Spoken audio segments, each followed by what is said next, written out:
नमस्कार मंडळी, मी प्राध्यापक दिगंबर आंधळे. माझ्या या खास व्हिडिओमध्ये मी पुन्हा एकदा आपले स्वागत करतो. मंडळी, आता आपण आलेलो आहोत कोल्हापूरपासून जवळ असणाऱ्या श्री क्षेत्र सिद्धगिरी संस्थान अर्थात कनेरी मठात. मठाच्या आरंभीचा हा हिरवागार परिसर पाहून ऐन उन्हाळ्यात श्रावण महिना सुरू झाला की काय असा भास व्हायला लागतो. इथे विविध प्रकारचे शिल्प बनविण्यात आलेले आहेत आणि बनविण्याची कारागिरी वाखाणण्याजोगीच आहे. इथे काय बनवले नाही हेच सांगायचे कळत नाही. आता हे मी सांगण्यापेक्षा तुम्हीच पहा ना.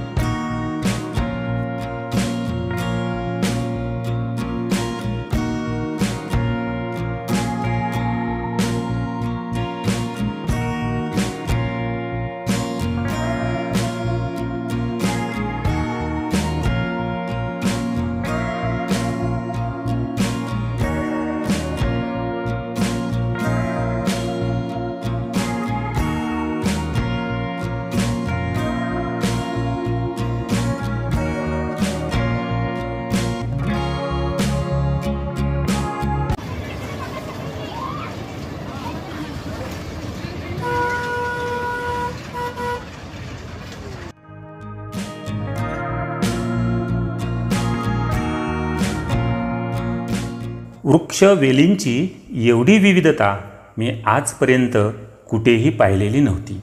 ती इथे एकाच ठिकाणी पाहायला मिळाली.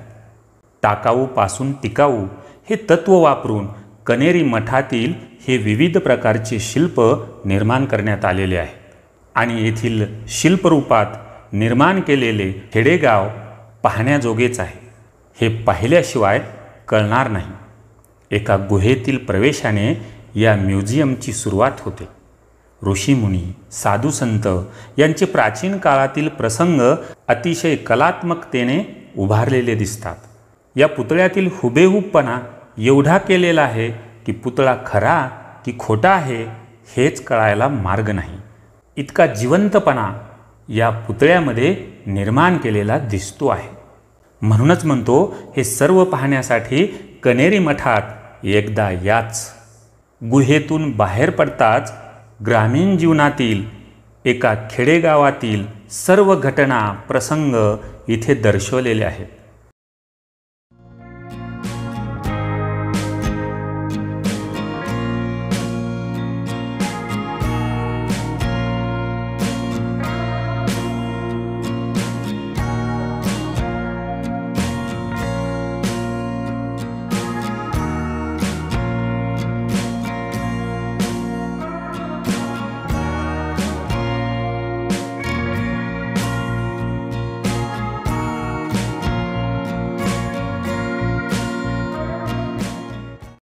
पूर्वीच्या ग्रामीण भारतातील बलुतेदारी पद्धतीचे इथे दर्शन होते आणि हे शिल्पग्राम एकूण 7 एकरामध्ये उभारलेले आहे.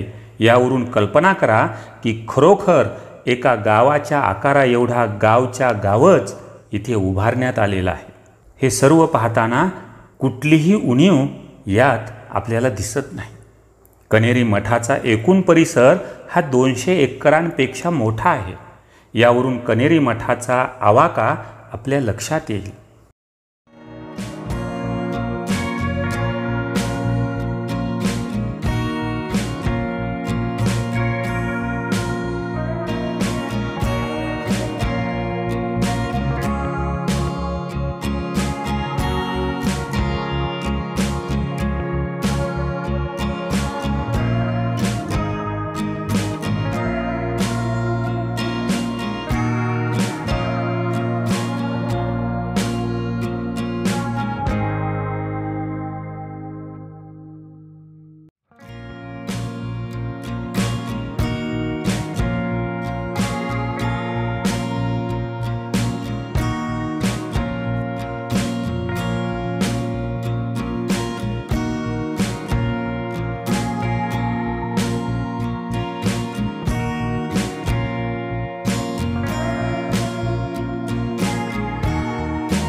गावचा आठवडी बाजार भरतो तसा हा इथला आठवडी बाजार भरवलेला आहे.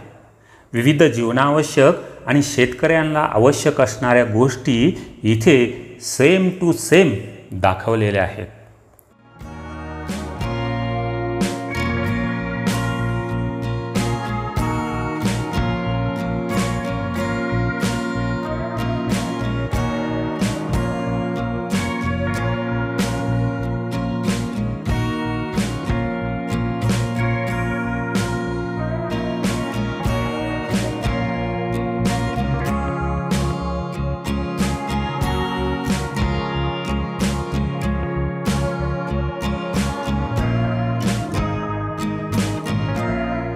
या बाजारातील हे खाद्यपदार्थाचे दुकान पाहून माझ्या तोंडाला पाणी सुटले.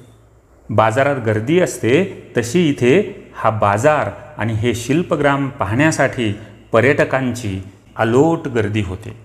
हा जगन्नाथपुरीचा भला मोठा रथ आणि त्याला ओढणारे हे शेकडो भक्तगण पाहून रथाची भव्यदिव्यता आणि हा यात्रेचा प्रसंग आपल्या समोरच प्रत्यक्षात चालू असल्याचा भास होतो.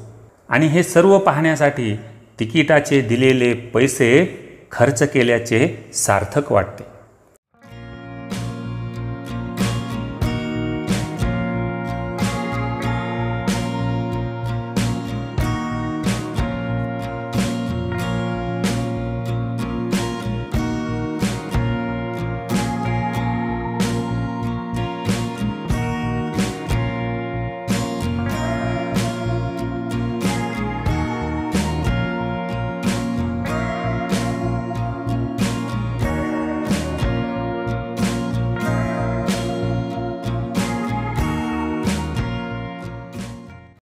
साधारणतः 1 तास म्युझियम पाहून बाहेर आल्यावर एका गावाची छोटी प्रतिकृती इथे तयार केलेली आहे.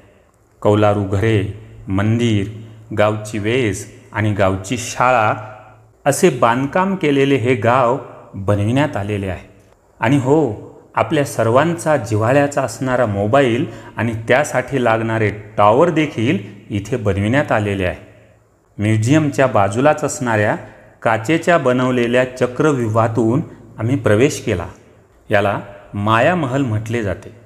आरशातील अनेक वेळा प्रतिबिंबित होणारे आपलेच प्रतिबिंब आणि या आरशांच्या भुलभुलैयातून मार्ग काढत बाहेर पडण्याचा अनुभव गोंधळात टाकणारा आणि मजेशीरही वाटतो. कनेरी मठामध्ये शाळा, भारतातील मोठी देशी गायींची गोशाळा, हॉस्पिटल, सेंद्रिय शेती आणि सेंद्रिय उत्पादने असे काही समाजोपयोगी प्रकल्प देखील उभारण्यात आलेले आहेत. हे सर्व पाहून झाल्यानंतर इथे बच्चे कंपन्यांसाठी खेळणीची भरपूर साधने उपलब्ध करण्यात आलेली आहेत. आणि त्यामुळेच कोल्हापूरजवळील एक छान पर्यटन स्थळ म्हणून कनेरी मठ अलीकडे प्रसिद्धीस आणि नावारूपास आलेले आहे. मग येताय ना मंडळी हे सर्व पाहायला? पाहत रहा ज्ञानदीप वेब सिरीज अर्थात अनुभूतीतून ज्ञानप्राप्ती. तेव्हा पुन्हा भेटू पुढच्या व्हिडिओमध्ये गणपतीपुळेच्या समुद्रकिनाऱ्यावर. तोपर्यंत धन्यवाद.